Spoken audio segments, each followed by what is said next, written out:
Hello,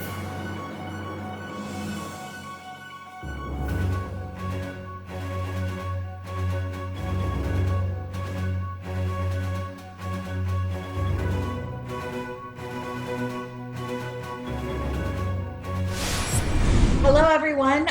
Welcome to another one of our interviews for QA Atlanta and the event coming up here the end of September. I'm really excited to have Seb with me. Seb, thank you for joining me. You're with Smart Bear, for anyone that doesn't know that, and maybe give us a little preview of what you'll be talking about at the event coming up here in September and some of the work and things you've been focused on lately. Sure. So my name's Seb, as Jennifer said. I work for Smart Bear as a BDD advocate. BDD stands for Behavior Driven Development. And a lot of you will have heard of Behavior Driven Development, and some of you will know what it is. Some of you will think it's what it isn't. And one of the things that I would like to talk about, or I will be talking about at my session at ATL, is that BDD isn't just about test automation. It's not even just about collaboratively working out what the behavior of the system should be. There are a number of excellent sort of secondary downstream products of behavior-driven development, and one of them is something called living documentation. My guess is that all of you have got documentation of software somewhere, and I also guess that most of you don't trust it. Some of you may hate the documentation. You may hate even writing it. You won't even enjoy reading it. So my session is going to talk about living documentation and how it's pretty much a free output of a behavior-driven development approach to developing software. And it's going to turn documentation into something that you value, something that you trust, and something that protects the value of your product long after you finish developing it. So you're going to love it. The people who inherit the maintenance of your product are going to love it. And in the end, your customers are going to love it as well, because it's going to mean that you can maintain the product, enhance the product, and explain what the product does. Now, Seb, on that topic, can you tell us, obviously you are working with companies, for also folks, if they don't know, you're located across the pond from the US here. So are you seeing any trends or things that companies are focused on right now around technology and their platforms, or, kind of what have you been speaking and talking to customers about lately? Well, so, I've been working with customers across the world for the past 8 years or so. I've done a lot of training in the US, and what I've seen is that there's a constant urge to go faster. So we need to deliver faster, we need to respond to customer feedback faster, and we also need to get feedback for developers faster. And all of these things push people in the direction of automation. But unfortunately, what a lot of companies have found is that automation is a double-edged sword. You can get rubbish information faster. You can get test suites that tie you into old designs faster. And that's not what we want. So we've been focusing on shift left. We've been focusing on behavior-driven development. We've been focusing on collaboration between product owners, business analysts, testers, developers, automation engineers. Despite the fact that Agile has been in the ascendant for the past 20 years, we see that most cross-functional teams are cross-functional in name only. We still have adverts for testers. We still have adverts for test automation engineers. And in fact, in modern times, we now have adverts for DevOps engineers. The whole point about DevOps is to bring Dev and Ops closer together. But instead, what we get is a DevOps team, which sits between Ops and developers. So what I've seen is that people want the benefits of cross-functional working without investing in cross-functional teams, and we're trying to show them how you can get to cross-functional teams easier and provide them with support, tooling support, and training support to enable them to make that leap. And being that you work with these companies all over the world, how have they been adapting? Or you having to adapt? I'm guessing you're not traveling as much anymore to customer sites, but how are you adapting your training, your communication, the collaboration with those organizations now, doing that more remotely? So Cucumber was acquired by Smart Bear last year, but we were 100% remote for the entirety of Cucumber's existence.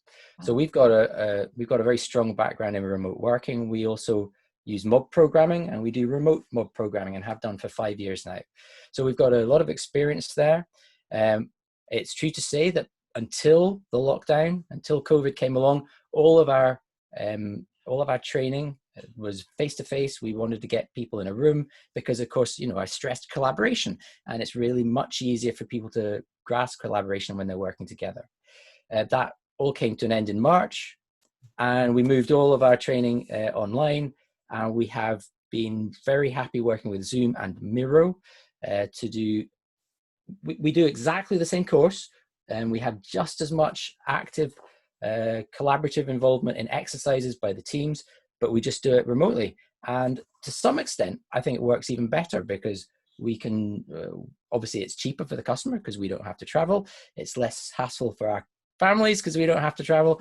And also it's more flexible for the customer as well, because quite often customer teams themselves are spread over multiple geographic locations. So in the past, they would have to fly people from, say, Poland to Sweden so that the whole team could be together for the training. But now, well, the Polish people can stay in Poland, the Swedish people can stay in Sweden, I can stay in Scotland. Everybody's happy. Everybody's happy. That's brilliant. And you mentioned Miro and Zoom as some technologies you're using. For those that maybe aren't familiar with Miro, can you just highlight how you utilize that? Because I've also been using that recently, and I think it's just amazing. I love it. Yeah, so just imagine a whiteboard. On a whiteboard, you can draw things, you can stick Post-its onto it, you can get people in the room to come up and write on it.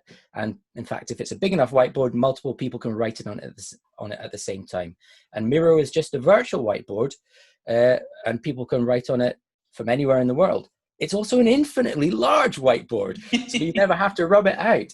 And it's got lots of neat features that make running training courses on it a breeze. I don't want to do too much advertising for Miro because I'm sure there are competitors that are equally good, but Miro really does tick a lot of the boxes. But yeah, good concept, right? So being creative about the technologies and the tools you're leveraging during this time, like Miro and others that are out there, to aid that collaboration virtually. Yes. Any other tips you found helpful since you guys have been virtual for a long time, or things that advice you would give to companies where this is new? There's a lot of companies where they were formerly all in offices next to each other. You talk a lot about, different strategies of how teams truly become cross-functional. Any other recommendations for the folks out there if they're watching? Yeah, so that's a surprise question for me that you sprung on me, but essentially it's not the same. So you can achieve the same outcomes, but you have to understand that standing in front of a camera or sitting at a desk with a camera on it and having people around the world is not the same. They won't get the body language. People can easily lose focus and you won't know because you aren't watching them. If you try and have a meeting in Zoom with more than 25 people, for instance, you won't see all of their faces on the same screen. So large meetings, they've never been great, but online they're even worse. Always watch to see how many people have turned their cameras off. It's not that having your camera turned off is necessarily a bad thing, but it's an indicator that maybe you're doing something else. Equally, it's very tempting to check your email while you're looking at the screen because you're sitting there with your keyboard right in front of you. So it's basically, I think it's even more important now to have meetings that are focused, the outcomes, the goals are well defined, and that they're short. A 4-hour Zoom meeting really is just a no-no. Perfect. Well, thanks, Seb, for being with us. Thanks for previewing. And for all that got interested by what we were just talking about, check out QA Atlanta. You can go to the AQAA website, register. You can see Seb and a lot of our other speakers we've been talking with. Seb, thanks for taking time today, and looking forward to your session coming up. Great. See you later.